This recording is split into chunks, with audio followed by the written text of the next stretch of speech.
allegations now against you, against your client by the President of the United States will stop that interview from airing? Well, we certainly hope not, and all indications are that CBS is going to stay the course and stay true to their mission to air that interview and allow the American people to judge for themselves as to whether my client is credible. And I am highly confident that when they have an opportunity to hear from my client, when they have an opportunity to observe her body language and hear what she has to say, that they will conclude that she is absolutely credible. And they will conclude that she has a significant amount of veracity and is to be believed. And to the extent that the president or Mr. Cohen or anyone else wants to come forward and provide a counter narrative or a separate version of the facts, they should do so.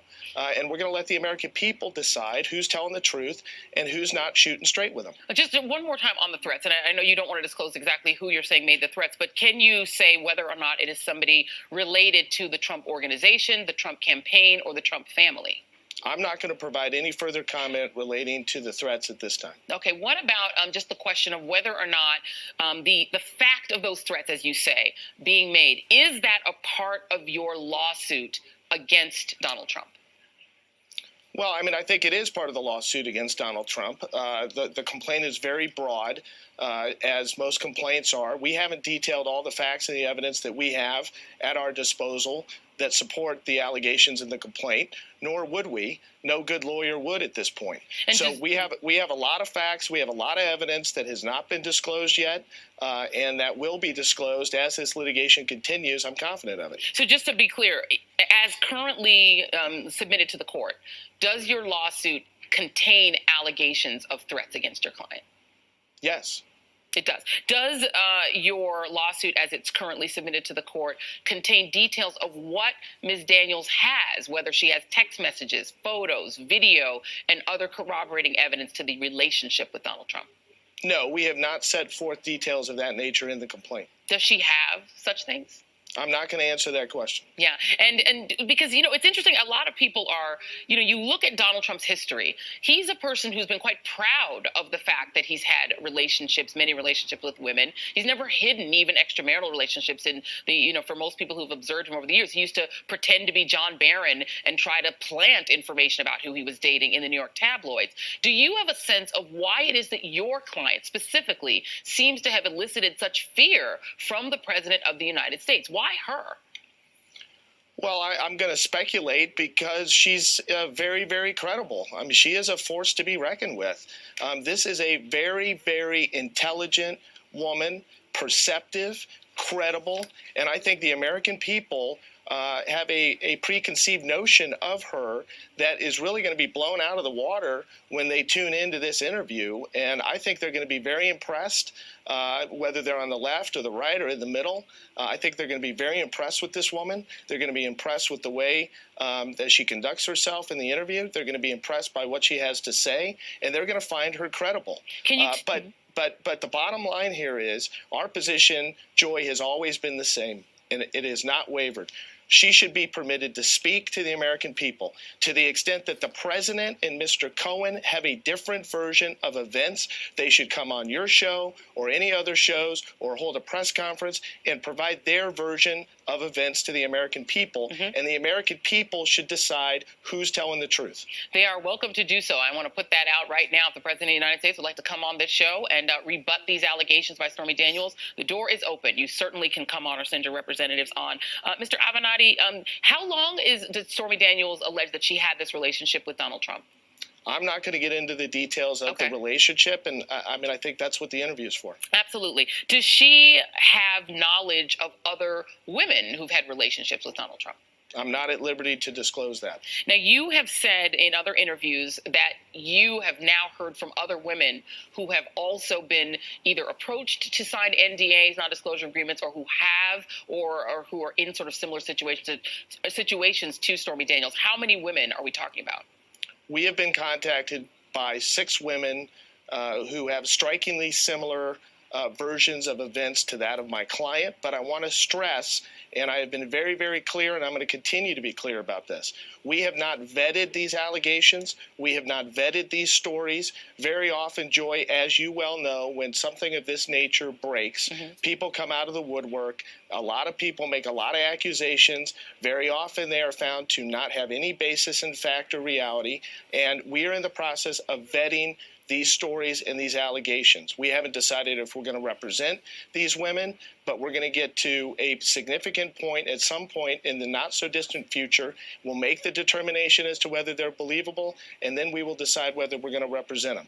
But it is too early for me to be able to tell you definitively that what they have said is accurate, and therefore I'm not going to do it. All right. So can you stay with me, Michael? I want to bring in some more legal minds here. I want to bring in my panel. Brandy Zadrozny, who is a reporter for NBC News. Danny Savalos is an MSNBC legal analyst, and Lisa Bloom is an attorney for the Bloom firm. Lisa, I'm going to come to you quickly on this first, because the question of why Donald Trump seems to, there are two people Donald Trump won't criticize, Vladimir Putin and Stormy Daniels. Do you have a sense of why that might be? Because she seems to be, there are 19 women accusing him of unwanted sexual advances. Right. He openly attacks them and threatens them. He has not by name specifically attacked Stormy Daniels. Well, I think one reason is that she's lawyered up with this very fine attorney, Michael Avenatti, and he has to be concerned, Donald Trump does, that anything he says can be the basis for more claims, a defamation claim, a false light claim. In addition, obviously she has the goods on him. But I want to be really clear about something. Why is Donald Trump going after her so hard for the $20 million? Because there are other women who have signed confidentiality agreements. I am very sure of that. And he's trying to send a message to all of them. I'm going to come after you. I'm going to financially ruin you. And that's why it's so important that Stormy Daniels is standing up. And that's why it's important that she has a very aggressive lawyer. And how this being moved, having this case moved into federal court, what does that do to Stormy Daniels? So first of all, it is moved into federal court because it's a notice of removal. It's not a motion, which some people have said inaccurately. So it is now removed to federal court. Mr. Avenatti can then file a motion to get it back to state court if he wants. And he's moved it to federal court, I think, because they're more likely to send it back to arbitration under the FAA, the Federal Arbitration Act. But look, I think either the state or the federal court is probably going to kick it back to arbitration. Arbitration is terrible for victims. I hate it. I fight these arbitration motions all the time because it's a secret proceeding, and the arbitrators skew old, white, male, and conservative. They're not like juries, which tend to be more representative of the population. So that's where powerful people want to be. And this case is a good illustration of why victims don't want to be there. And Michael Avenatti, are you concerned that once this case ends up, now that it is in federal court, if it ends up in arbitration, that it will essentially smother the case and silence your client? Well, I think that's the plan by the president and Mr. Cohen. That's exactly what they want to do. They want to have this adjudicated or decided in a conference room in a locked, secure building outside the purview of the public so that the public cannot view the evidence and the facts and learn about what really happened here. They are trying to hide the facts and the truth from the public. It is clear as day. It is part of the process by which they want to muzzle my client. We think we have good arguments as to why this case doesn't belong in arbitration. We're going to submit those arguments, whether it be to the federal court judge or the state court judge. We have experience litigating in both state and federal court. The courthouse where this case was removed to yesterday is the same courthouse that I had the good fortune of obtaining a $454 million jury verdict in April of last year in. So we're no strangers to that courthouse. We're no strangers to the bench. The judges in the Central District, and that's where this case has been removed to, are exceptional. They're some of the best in the country. They're very smart. We have confidence in their ability to make a decision if we ultimately end up there. But we think we have very good reasons as to why this case does not belong in arbitration, and that is certainly going to be something that is going to have to be decided before we get to the merits. Yeah, absolutely. Danny Savalos, let me bring you in here. On the likelihood that Donald Trump will be able to prevail through arbitration in ultimately silencing Stormy Daniels, and whether or not you think that 60 Minutes interview will actually be able to air. First, the only chance Trump, EC, and Cohen have of winning is getting this case back down to arbitration. And unfortunately, Courts, federal courts, state courts, for a long time under the Federal Arbitration Act have expressed a strong preference for arbitration when, and in fairness to Mr. Avenatti, when the parties agree to arbitrate. That's going to be a critical issue for Mr. Avenatti, is demonstrating not just that the overall contract was no good, but that the specific clause containing the agreement to arbitrate was no good, because otherwise he's fighting a strong presumption that the case will go back down to arbitration. But if it stays in court, state court or federal court, and it gets into discovery, that will spell ruin for the Trump team.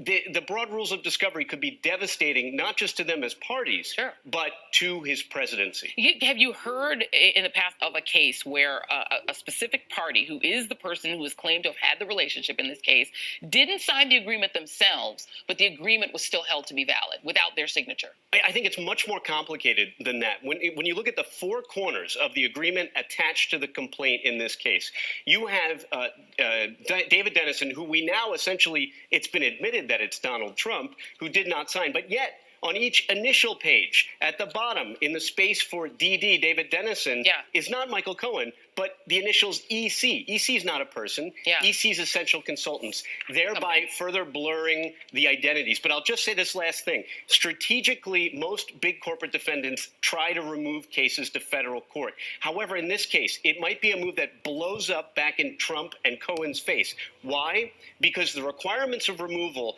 are that, number one, all the parties must consent. That's why we're seeing Donald Trump's name for the first time in this case. Number two is they have to allege an amount in controversy. And now that's why everyone today is talking about $20 million, because they had to allege an amount, and this is an amount well beyond what they needed to get into federal court.